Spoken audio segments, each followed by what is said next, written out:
এবছরও প্রতিবারের মতো এবার বাগান নিয়ে একটা ভিডিও করার কথা ছিল, কিন্তু আসলে সময় সুযোগ নাই। তা আজকে সংক্ষিপ্ত সময়ে এই ভিডিও করার চিন্তা করেছি। প্রথমে আমার কবুতর, এখানে কবুতর আছে আমার 8টি। তো আজকে 4 বছর ধরে লালন পালন করতেছি, কিন্তু কোনো বাচ্চা টাচ্চা এখনো বাচ্চা টাচ্চা ইতিপূর্বে দেখি নাই। ডিম পারে, আবার ডিম নষ্ট হয়ে যায়। এবার একটা বাচ্চা ফুটিয়েছে, আলহামদুলিল্লাহ। উনি এখন আস্তে আস্তে বড় হইতেছে। আর এবার বাগান, এটা হলো আমার ডাঁটা শাক। এইগুলো আসলে অটো হয়েছে। আর এটা হলো কদুর মাসান, এইটা হলো কদুর। কদু ছোট ছোট 2-4টা দেখা যাইতেছে ইনশাল্লাহ। তো যেভাবে গাছের ফলন হয়েছে সেই হিসাবে উৎপাদন কম।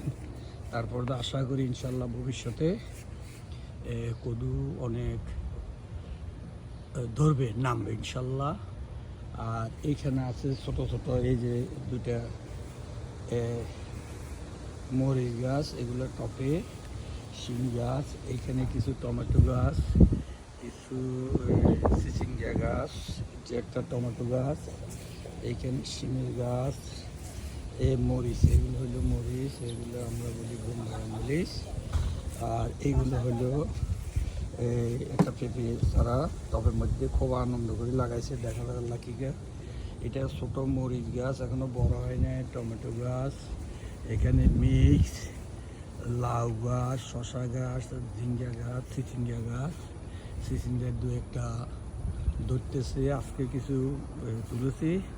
এইখানে লাউ মিক্স, এটা হলো মিক্স, এটা হলো মিক্স বাগান, এটা মিক্স এখন।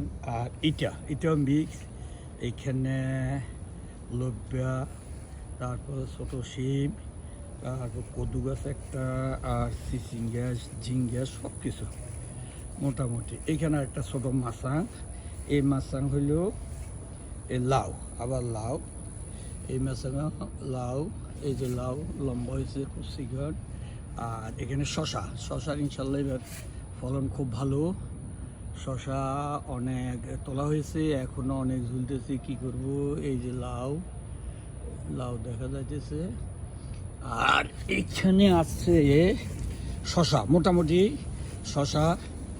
এইখানে চিচিঙ্গা আজকে কিছু তুলেছি, এই যে শশা ঝুলতেছে মাশাল্লাহ। এখানে চিচিঙ্গা, আর এইটা লাউ। আর এটা হলো আমার মূল শিম।